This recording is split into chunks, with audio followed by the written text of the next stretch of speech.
You may be seated. I want to say the guests of honor today, Asbel and Becky, mabibi na mabwana, wananchi wote ambao wamefika hapa, hamjambo. Chamye tugul. Nimeambiwa wengine Mirembe yuko hapa. Mbuyamure. Wasaureu. Asanteni sana. I am very, very happy to be here today. My good friend Franklin Bett called me and told me that his daughter is getting married and that he would like me to come and grace the occasion. I had other commitments, but I committed to him and said I will try my best to come. Another friend of mine is having a similar function today in Eldoret, but I decided to come here. But I've sent another friend of mine, James Orengo, to Eldoret. I came here because of this. Franklin has told you that we work together. Even before 2002, when he was working in State House, Nairobi, we started working together at that time. And our friendship grew stronger and stronger as we continue to work together. Because Franklin Bett is a man of integrity. He's a man who keeps his word. Because at the time that we started working at that time, as you know, the KANU was still very strong. But he joined us in 2002 when we had the NAC wave, and we worked together with him. We were also together here with the late Mr. Conness, our friend. And I see Beatrice is here. You see? Yeah. But I've had association with Kericho for a long time. When I was a small boy, I came here with my father. My father, was having a business, and he had a branch here in Kericho town. And he used to come here. And he even have a director who was from here. In those days, Kericho was part of Nyanza. And that friend of his is the one who used to teach us Kipsigis. Agenge, Ayeng, Somu, Angwan, Mood, Long. So Sisi, Taman Agenge. Those days when I was a small boy. So I'm not new to Kericho here. We have had a long association working together, and I'm very happy. Now today is a very special occasion because we come here for a solemn function. That we are releasing Becky to go to the other side. This is very similar to function in Luo. They used to have this kind of functions where a girl, after they had paid sufficient dowry, then now there will be a ceremony to release the girl. Then the girl would be escorted by the maids to the place where the wedding was going to take place. There now, the other people would just go there as guests. And the girls will be going there singing as they escort the maid to the wedding.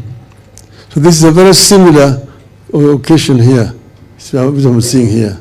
I'm very happy that this is happening. But now, all the times when this is happening, there are a lot of lectures that will be given. I want to advise you not to listen to all those lectures, because there are a lot of advices that are being given. First, you, Asbel, I welcome you to the prison.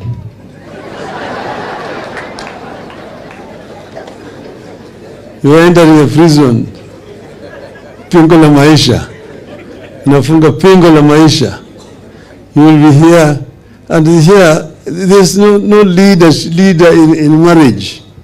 You are partners, and you are equal partners.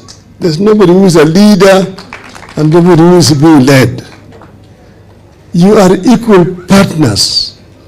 The reason why some of the marriages come and get into difficulties is because somebody tells you that you are a leader, you're leading your wife. But a wife is an equal person, grown-up person like you, mentally gifted just like you. Why do you want to be the one who leading her? You are living together as partners and equal partners in the home. That's when you have peace.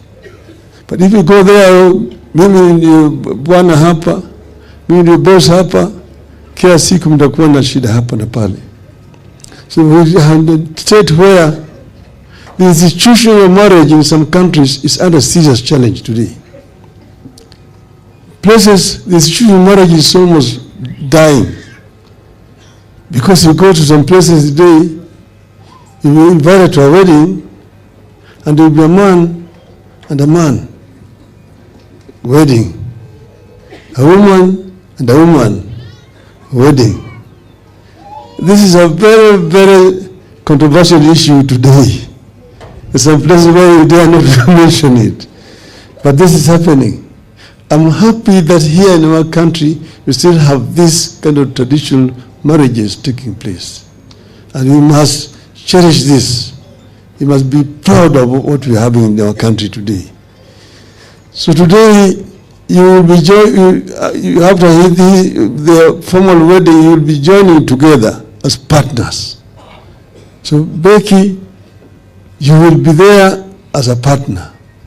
And Asbel, you will be there as a partner. Then you will be able to raise a family together. I want to tell you that 3 years ago, me and my wife, Ida, who has sent her greetings today,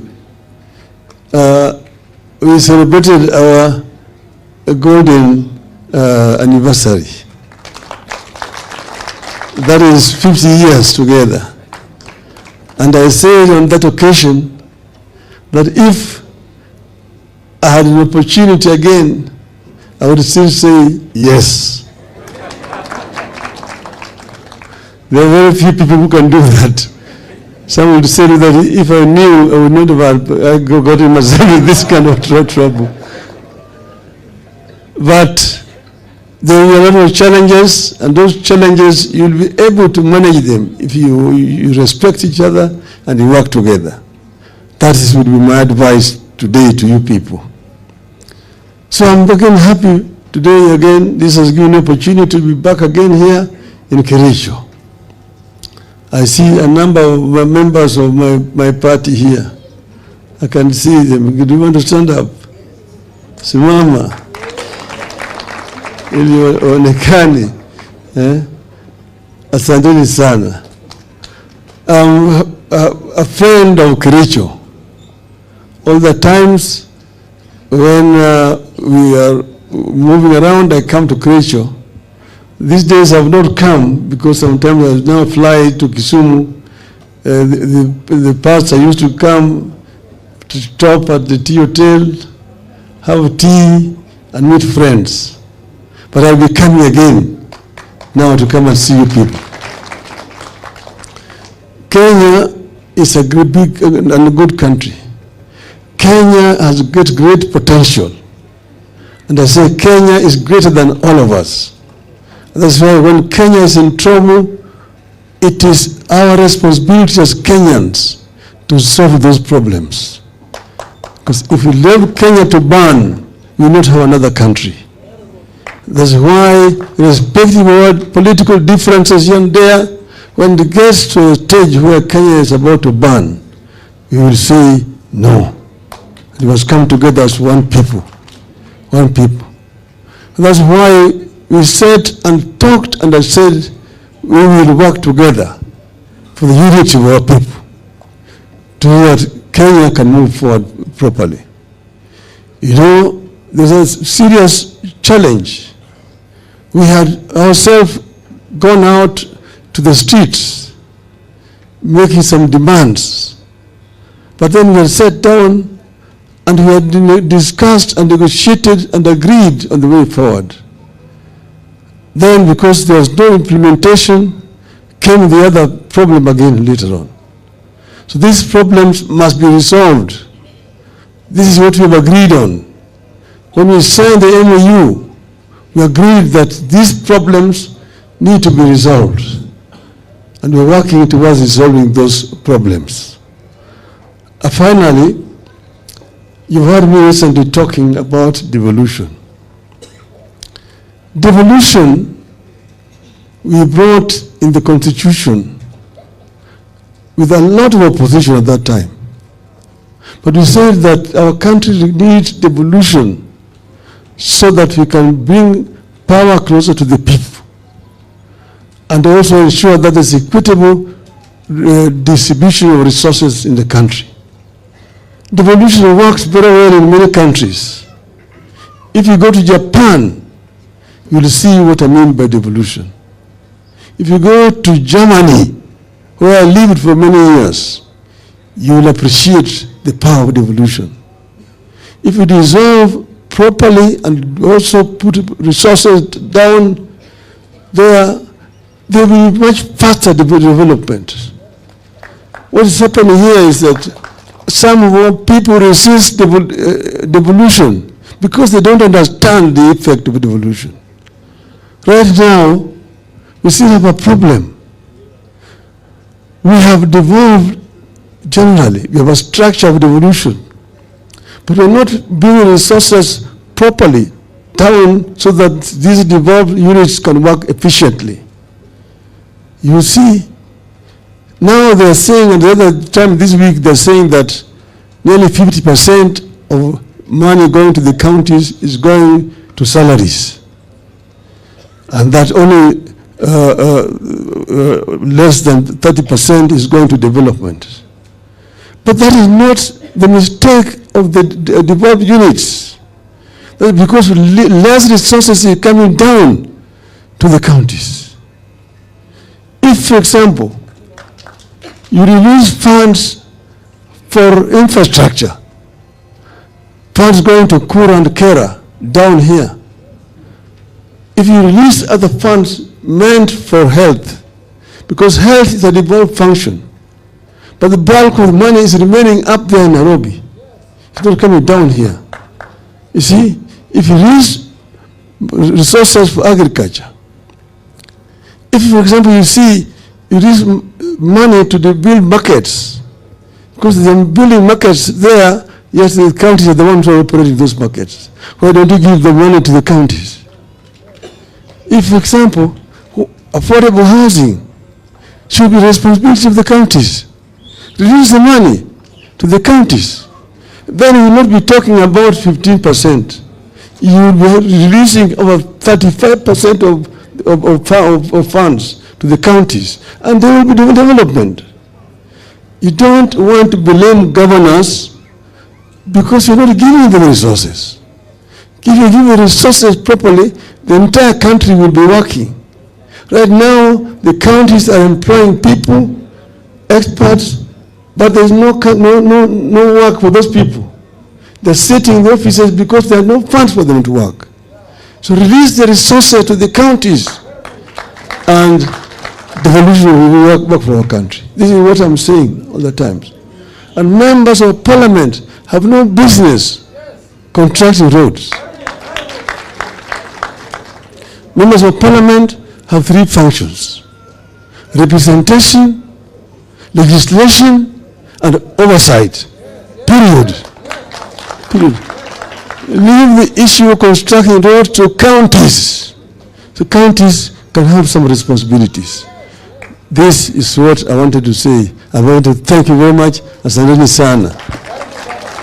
So, niko na kitu yangu kidogo ya kusindikiza Asbel. While Begi is coming, let me also ask Asbel for a photo session with Baba.